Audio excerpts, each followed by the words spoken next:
আসসালামু আলাইকুম সমগ্ৰ ৰাজ্যলৈ ঈদ উল আজহাৰ অভিনন্দন জ্ঞাপন কৰিছোঁ আৰু ঈদ মোবাৰক জনাইছোঁ। মই আজি নতুনকৈ এটা ভিডিঅ' বনাবলৈ লৈছোঁ আৰু ভিডিঅ'টোত টপিকটো হ'ল কোয়েল বাৰ্ড, বতা চৰাই। আৰু বতা চৰাই কেনেকৈ পালন কৰে। ইতিমধ্যে বহুতো যুৱকে বতা চৰাই পালন কৰি যথেষ্ট উপকৃত হৈছে আৰু বতা চৰাই পালন কৰাটো এটা খুব সাফল্য ব্যৱসায়। আপোনালোকে ঘৰত সকলোৱে কৰিব পাৰে বতা চৰাইৰ পালন। বতা চৰাই পালন কৰিলে আপোনাৰ যিখিনি খৰচা হ'ব সেইখিনি একবাৰতে উঠি যোৱাৰ খুব সম্ভাৱনা থাকে, আপুনি যদি অকণমান ভালকৈ যদি পালন কৰে।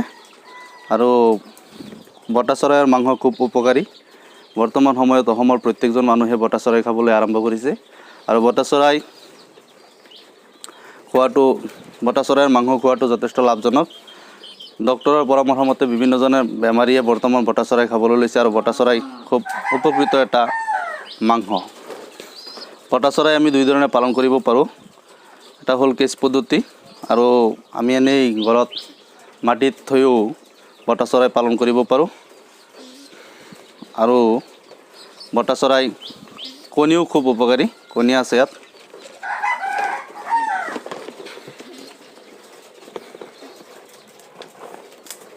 বতা চৰাইৰ কণী খুব উপকাৰী।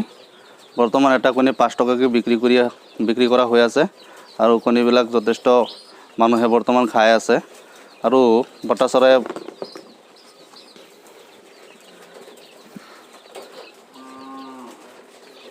চৰাই আপুনি পালন কৰিলে যথেষ্ট উপকৃত হ'ব। বৰ্তমান টিভি চেনেলে যিবিলাক নিউজ চেনেল আছে, নিউজ চেনেলবিলাকত দেখুৱাই আছে বতা চৰাই পালন কৰাটো যথেষ্ট মানুহে উপকৃত হৈছে। বহুতো কৃষকৰ, বহুতো ফাৰ্মাৰৰ যিটোত 4-5জন মানুহে কমচে কম সংস্থাপন পাইছে আৰু বতা চৰাই পালন কৰি পেলাই যথেষ্ট মানুহ উপকৃত হৈছে। আৰু বতা চৰাই মোৰ ইয়াত পাব, আপোনালোকে যোগাযোগ কৰিব। মোৰ ফোন নাম্বাৰটো দিয়া থাকিব। এই ফোন নম্বৰত যোগাযোগ কৰিলে বতা চৰাইৰ কণীও পাব আৰু বতা চৰাইবিলাক আপোনালোকে পাব। মোৰ ঘৰ নগাঁও জিলাৰ ডুমডুমীয়াত, আপোনালোকে যোগাযোগ কৰিব।